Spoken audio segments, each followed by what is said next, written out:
My wife said our anniversary dinner was a surprise. The surprise was another man at the table, who she introduced as her new partner. I replied, "Charming." Then I paid for my meal and walked out. Next day I filed for divorce. Now she was frantically calling, but I had already blocked her number. I, 34M, thought I knew what betrayal felt like until that Tuesday night at Romano's, our usual anniversary spot. 7 years of marriage, and I genuinely believed the hardest part of our relationship was behind us. How spectacularly wrong I was. The day started normally enough. My wife had been acting slightly different for weeks, more secretive with her phone, working late more often, but I attributed it to stress from her new job. When she mentioned wanting to do something special for our anniversary, I was actually relieved. Maybe we could finally reconnect. She told me to meet her at Romano's at 7, that she had a surprise planned. I arrived 5 minutes early, wearing the navy shirt she'd bought me last Christmas, carrying the small jewelry box I'd been hiding in my desk drawer for weeks. The hostess led me to our usual corner table, and I settled in to wait. At 7:15, she walked in. But she wasn't alone. Behind her was a man I'd never seen before, tall, well-dressed, with the kind of confident stride that suggested he belonged wherever he went. My first thought was that maybe she'd invited a colleague to join us, though it seemed odd for an anniversary dinner. She approached the table with what I can only describe as nervous excitement, the kind of energy someone has when they're about to drop a bombshell and aren't entirely sure how it will be received. The man hung back slightly, hands in his pockets, watching me with curious eyes. She sat down across from me and gestured for the stranger to take the third chair at our table for two. My confusion must have been written across my face because she immediately launched into what sounded like a rehearsed speech. She explained that she had something important to tell me, something that would change everything between us. She said she'd been thinking about our relationship for months, about what she wanted from life, and she'd come to some realizations about herself that she needed to share. Then came the words that shattered everything I thought I knew about my life. She introduced the man as her new partner. Not her coworker, not a friend, but her romantic partner. She explained that they'd been seeing each other for 3 months, and she felt it was time to be honest about where her heart truly lay. The restaurant noise faded to a dull hum. I stared at her, then at him, then back at her, trying to process what I was hearing. She was telling me, on our 7th wedding anniversary, at the restaurant where we'd had our first date, that she was leaving me for another man, and she'd brought him along to witness the moment. She continued talking, saying something about how she hoped we could all be mature about this, how she valued what we'd had together but needed to follow her authentic path. The man, her partner, nodded along sympathetically, occasionally placing a reassuring hand on her shoulder. I sat there for what felt like hours, but was probably only seconds, feeling like I was watching someone else's life implode. The jewelry box in my jacket pocket suddenly felt like it weighed 50 pounds. Finally, I found my voice. I looked directly at her, then at him, and said simply that this was charming. My tone was flat, emotionless, because every feeling I'd ever had seemed to have evacuated my body simultaneously. I signaled the waitress and asked for my check. I'd only ordered a water, but I laid a 20 on the table anyway. As I stood up, my wife started to say something about how we needed to talk more, how this didn't have to be ugly between us. I told her there was nothing left to discuss, picked up my jacket, and walked out of the restaurant without looking back. The drive home was a blur. I remember sitting in my car in our driveway for 20 minutes, staring at our house that was apparently no longer really ours, trying to figure out what my next move should be. Inside, everything looked exactly the same, but it all felt foreign. The couch where we'd watched movies, the kitchen where we'd cooked together, the bedroom we'd shared. It was all contaminated now by the knowledge that she'd been living a double life right under my nose. I didn't sleep that night. Instead, I spent the hours until dawn going through our finances, our shared accounts, our mortgage paperwork. I made lists of what belonged to whom, what we'd bought together, what predated our marriage. By the time the sun came up, I had a clear picture of how to untangle 7 years of shared life.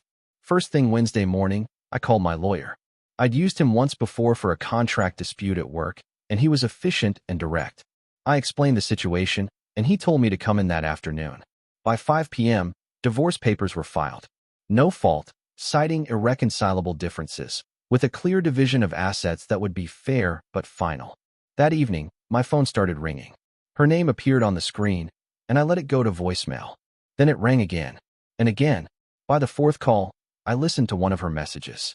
She was crying, saying there had been a misunderstanding, that she'd handled everything wrong.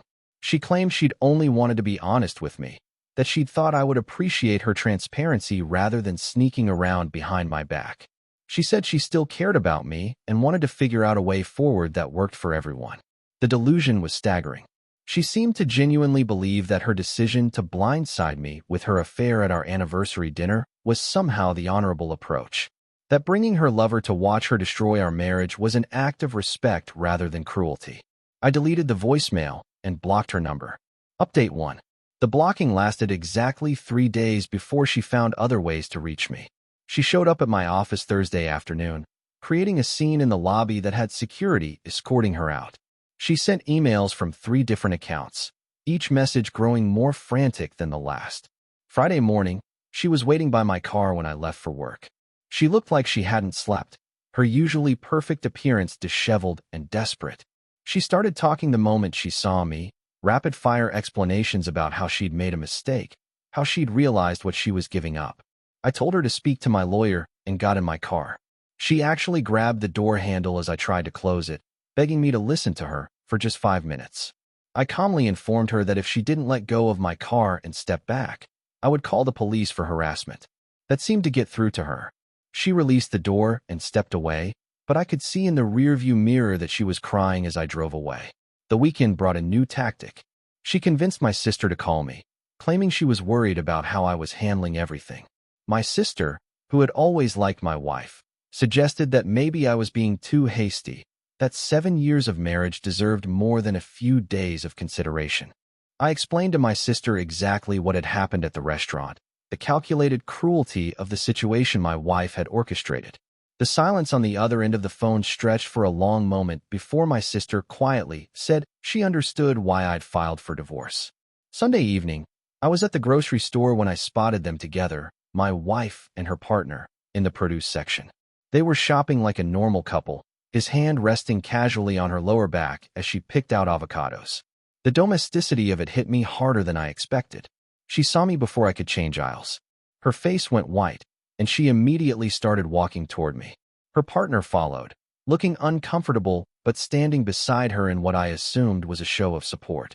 She tried to approach me, saying we needed to talk, that she'd been trying to reach me. I informed her that all communication needed to go through my attorney, then pushed my cart toward the checkout lanes. But she followed me.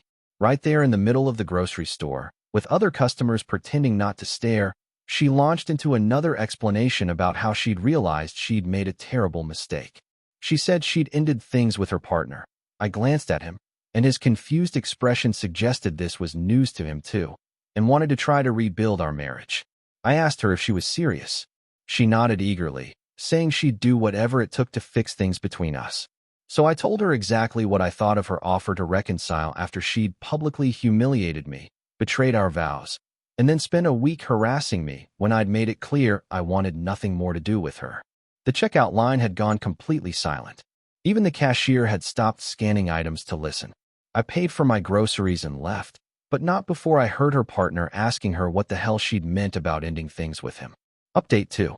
Monday brought an unexpected development. My lawyer called to inform me that my wife had hired an attorney and was contesting the divorce.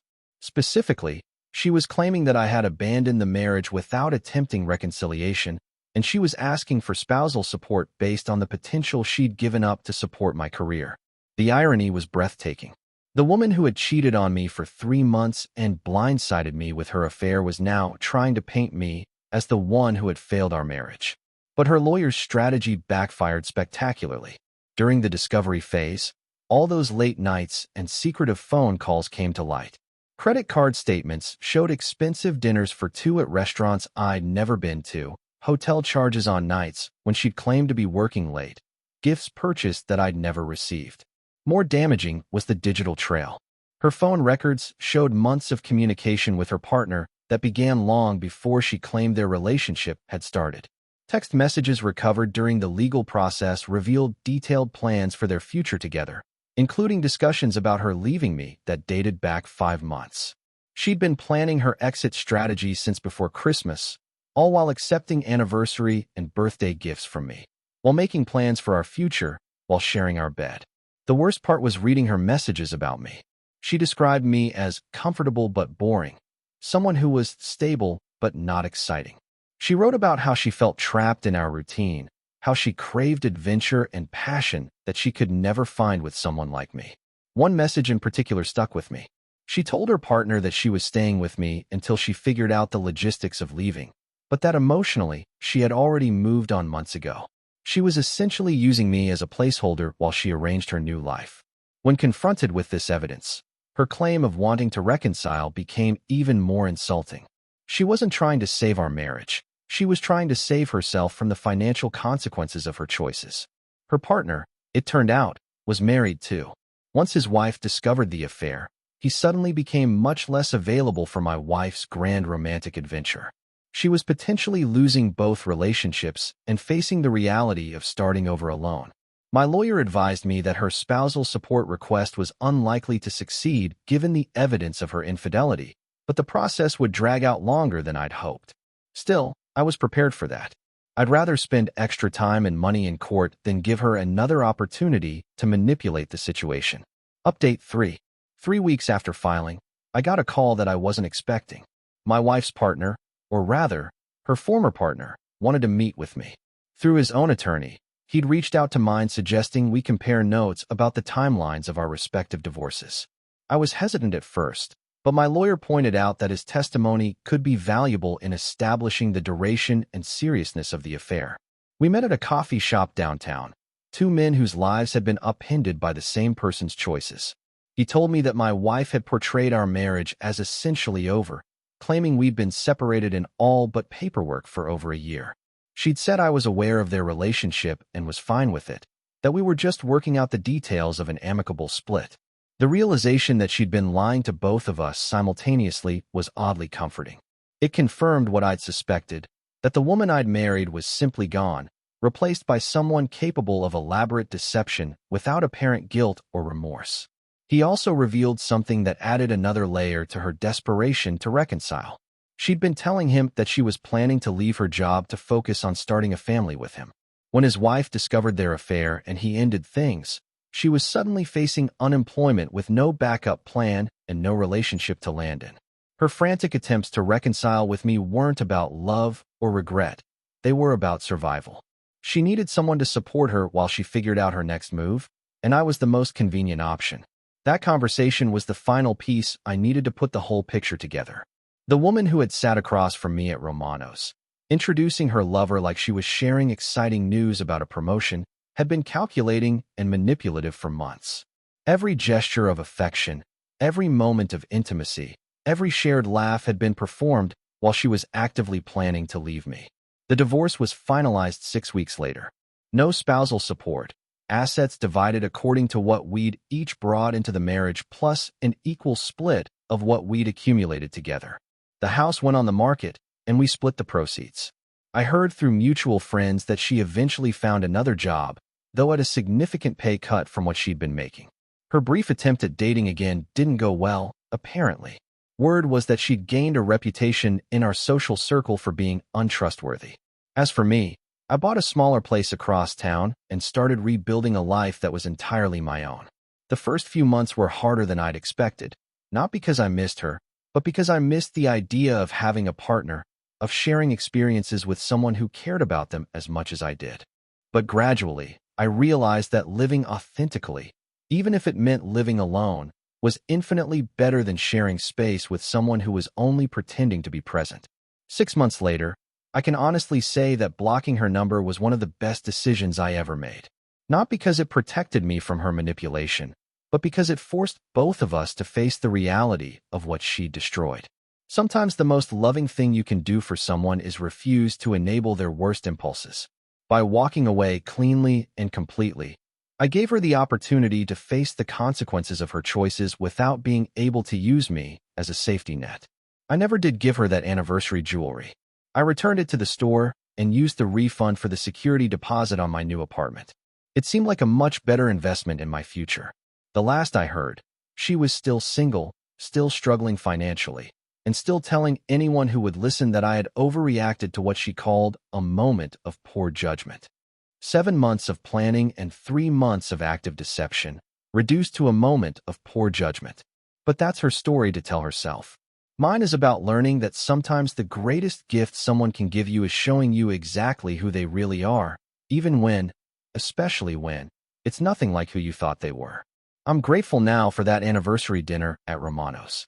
It was brutal in the moment, but it saved me from wasting any more years on someone who saw our marriage as nothing more than a comfortable arrangement she could discard the moment something more appealing came along.